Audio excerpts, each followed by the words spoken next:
अनुसूचित जातीसाठी राखीव असलेल्या मतदारसंघावर हल्ली बोगस दाखले असलेल्यांचे अतिक्रमण वाढत आहे। अनुसूचित जाती उमेदवारांवर यामुळे अन्याय होत आहे, हे थांबले पाहिजे। डुप्लिकेट दाखलेवाल्यांना उमेदवारी देऊ नये असे स्पष्ट करतानाच सामाजिक न्याय राज्यमंत्री रामदास आठवले हे सोलापूर लोकसभा मतदारसंघातून उभारले तर निश्चितच निवडून येतील। ते नाही तर रिपाईचा स्थानिक उमेदवार म्हणून मी आहेच, अशी भूमिका रिपाई आठवलेचे प्रदेशाध्यक्ष राजाभाऊ सरवदे यांनी पत्रकार परिषदेत मांडली।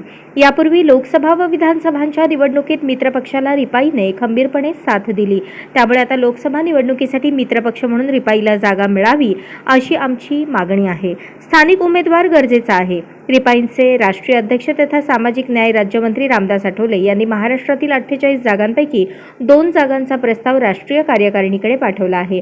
त्याचा निर्णय लवकरच येईल। शिर्डी आणि सोलापूर लोकसभा मतदारसंघ जागेसाठी रिपाईची मागणी आहे। मित्रपक्षाकडे आम्ही सोलापूरच्या जागेसाठी आग्रह धरला आहे।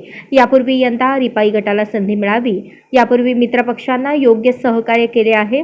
निवडणूक लढवायचीच या दृष्टीने पक्षाने मतदारसंघात पक्षाची बांधणी केली असल्याचे सरवदे यांनी सांगितले।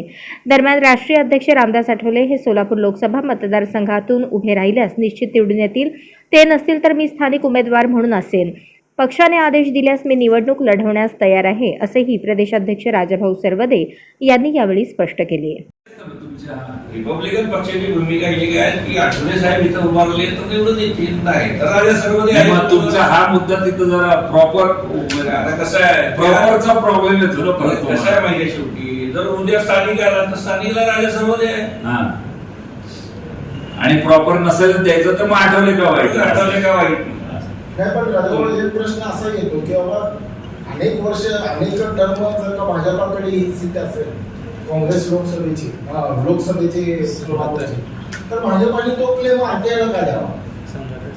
आमच्या मित्रपक्षाला आम्ही बघून घेऊ काय देतील का नाही इथं कसं सांगायचं। चर्चेला आम्ही मागणी करणार, देणार नाही का दिलं नाही, कशासाठी दिलं नाही, ज्याला दिलं ज्याला आम्ही मदत केली त्याचा लोकांनी दाखल्याचा वाद निर्माण झाला। राज्यामध्ये अनुसूचित जातीच्या जागेवर जे अतिक्रमण चालू आहे ते थांबणं गरजेचं आहे।